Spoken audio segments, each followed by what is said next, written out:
শিৱসাগৰ জিলাৰ গড়িয়াগড় থানাৰ অন্তৰ্গত টিপমীয়া গাঁও।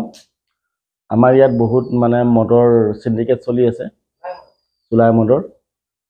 তাকে আমি অনুৰোধ জনাইছোঁ গড়িয়াগড় থানাক যাতে মদৰ এই কাৰবাৰবিলাক যে বন্ধ কৰে। আমাৰ ইয়াত বহুতো মানুহ মৰি গৈছে। আজি কেইদিনমানৰ আগতো এজন দুজন এনেকৈ বহুত মানুহ মৰিছে মদৰ কাৰণে। কিন্তু আমাৰ শিৱসাগৰ ডিষ্ট্ৰিক্টত বহুতো মদৰ বেপাৰ চলি আছে। কিন্তু আবকাৰী বিভাগে যদিও আহে, তাৰপিছত যদি এদিন যদি বন্ধ কৰি যায়, তাৰ 2-3 দিনৰ পিছত আকৌ এটা যদি ভাঙি যায় 2-3টা আকৌ নতুনকৈ স্থাপিত কৰি দিয়ে মদৰ ঘাটি। এনেকুৱা হৈ আছে আমাৰ ইয়াত টিপমীয়া গাঁৱত। এতিয়া মদৰ ঘাটি চলি আছে। আমি আজি গৈছিলোঁ, কিন্তু ভিডিঅ' আমি কৰি আনিছোঁ, কিন্তু মানুহ নাপালোঁ। 2-এজন পালোঁ বাৰু।